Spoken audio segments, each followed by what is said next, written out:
Good morning, children. So today we are moving to discuss another very important chapter, that is measures of dispersion. Measures of dispersion.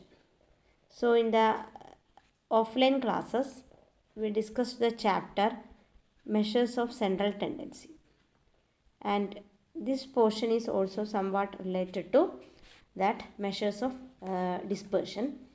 So we know now various measures of central tendency. It gives an estimate of the central value around which individual observations are distributed. So different types like mean, median, mode, etc. you studied. Okay. So a measure of central tendency tells something about the general level of magnitude of distribution. Understood? But it fails to give us complete description of our distribution.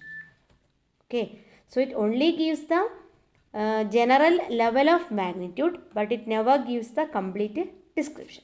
So to know the extent of spread about the average or the variation of items, we need another measure, that is called a dispersion. Okay, when you find out mean, from the mean value to other items, how much they are, how much differences or how much far away they are dispersed. To find out that, we need another measure, that is measure of dispersion. Okay, average discovers the representative value of the series, and dispersion finds how individual values dispersed away from the average.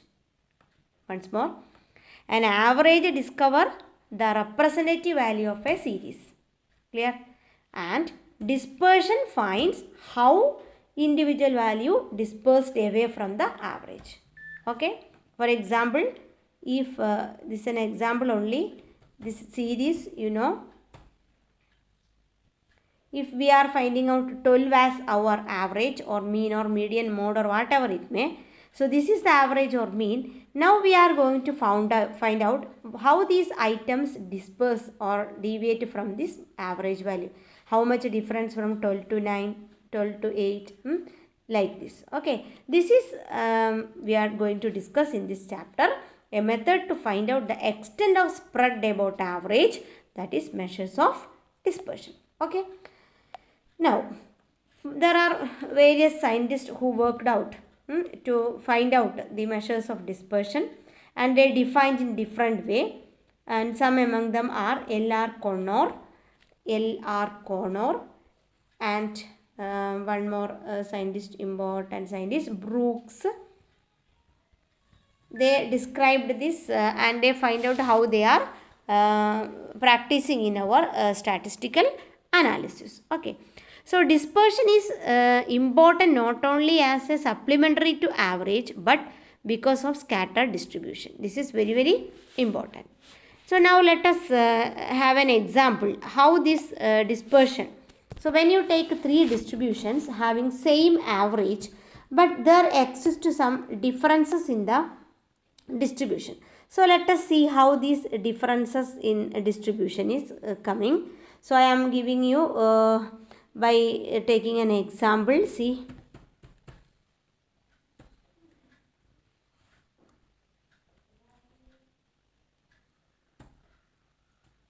just look in this image. You can see here three distributions A, B and C. Look in detail. In A, all the values are alike in nature. Look, all the values are alike in nature. See, all the values are alike. Now, look into the session B. Only one value represented by the arithmetic mean and other values show slight variation. So, in all cases, mean is 16. But in first case, all individual values are same as that of mean. In second case, 16, only one value represent mean, other all differ. And in the case of C, values deviate very widely from one another. That is 16 is not there in that distribution. So values varies widely one another. Clear? Okay. So dispersion in C is greater as compared to B. Understood? So dispersion in C is greater as compared to B. Okay. So what is happening here? Here in this first case, all these are somewhat same, but In the second case, slight variation, but in the third case, complete variation you can see. Clear? Okay. Now let us see how this dispersion can be studied simply and how you can apply in our biological sciences. Okay.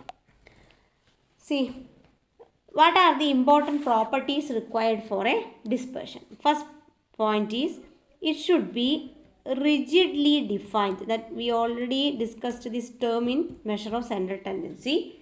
Then it should be easy to understand and easy to calculate, and it should based on all observations. That's very important. It should based on all observations. Then it should have sampling stability, and it should not affected much by extreme values. Once more I will tell. Rigidly defined, easy to calculate and understand, based on all observations. It should have sampling stability. It should not affected much by extreme values. So these are the important property that a measure of dispersion required.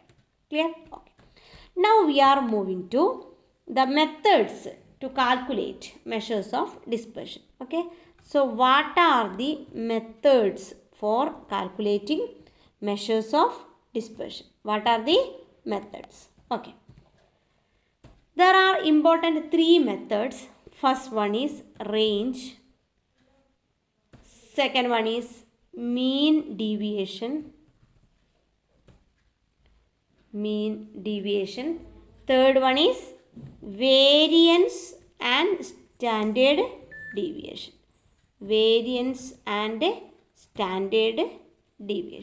Okay. So what are the three important methods of dispersion? Range, mean deviation, variance and standard of deviation. Clear? Okay. So let us discuss one by one. So in the first, in this class I am going to discuss a simple and very easy technique of measures of dispersion, that is range. Okay. So before going to that, there are two important measures coming as two aspects of measures of dispersion. One is absolute measure and other one is relative measure. One is absolute measure, another one is relative measure. Okay. Absolute measure means that measures of dispersion always expressed in same unit as that of variables in the original data. Example, if we are going to study the heights of plants, weight of cow, etc., the answer, that is the value of measure of dispersion, is also expressed in the same unit, kilogram, centimeter, etc., whatever it is given in the variable. Okay. But what is given in the relative measure is, the relative measure is actually entirely different. This is also known as coefficient of dispersion. It's also known as coefficient of dispersion. Relative measure is also known as coefficient of dispersion. It is a ratio of, what is a relative measure? It is the ratio of absolute measure of dispersion. Ratio of absolute measure of dispersion divided by mean into 100. Understood? Absolute measure of dispersion divided by mean into 100. So in our while practicing problems, we usually find out absolute measure of dispersion. That divided by the mean into 100 gives you relative measure of dispersion. Okay. Clear. Now let us discuss first type, that is measure of dispersion, that is range. Very simple method. It is the difference between two value of a series. Simply you can say it is the difference between two value of a series. It is the difference between highest and lowest value of variable in a distribution. It is the difference between highest and lowest value of variable in the distribution. Okay. The difference. So you can clear it by a simple example. See, here I am going to write a question. The number of seeds per plant. Number of seeds per plant 70, 94, 110, 126, 130, 145, 160, 175. Clear? So you have to find out the value. This is very simple. You know the highest value from this. Highest value from this is 175 minus that smallest value in this is 70. You just minus it, you will get the answer, that is 105. Understood? So this is the range. So while looking into this example, you can derive an equation for range. That is range R equal to L minus S. Range R equal to L minus S. Where L is the largest value, S is the smallest value. Very simple technique. R equal to L minus S. Clear? Okay. Now, what are the characteristics of a range? First point, range is very easy to understand, but its usefulness is very much limited. Clear? It considers only highest and lowest value of distribution. Okay. It is heavily influenced by extremely items because it ignores other values, other observations. Only extreme items, that is highest and lowest, is considering, ignoring all other values. Okay.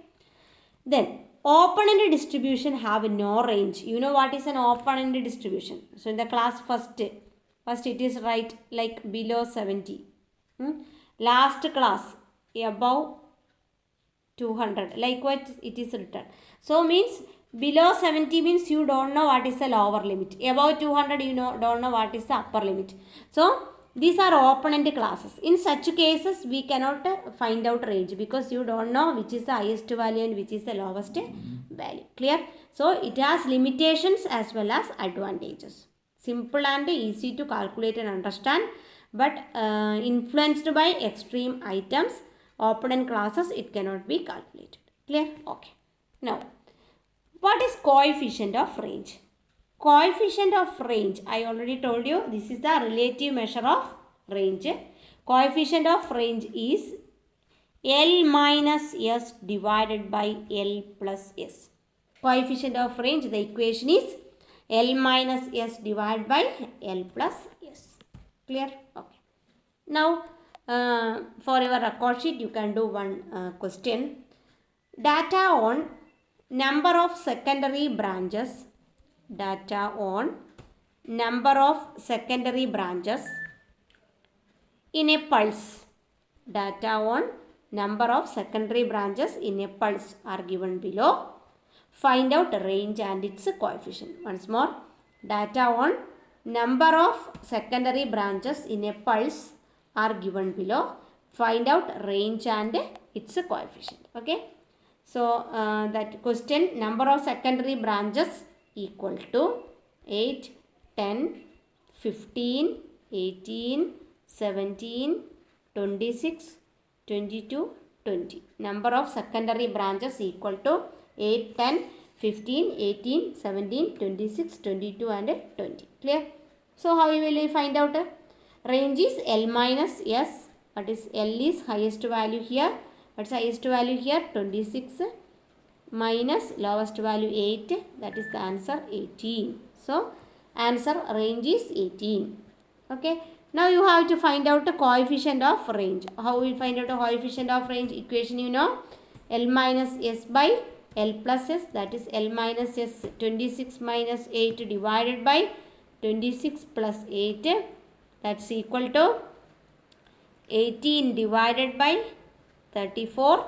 The answer is 0.53. Clear? Okay. So this way find out the coefficient of range also. Okay. So now I am going to give you another question. So write down the question, that image I will give. The question is calculate the range calculate the range and coefficient of range. Calculate the range and coefficient of range from the following data recorded on number of clusters per plant.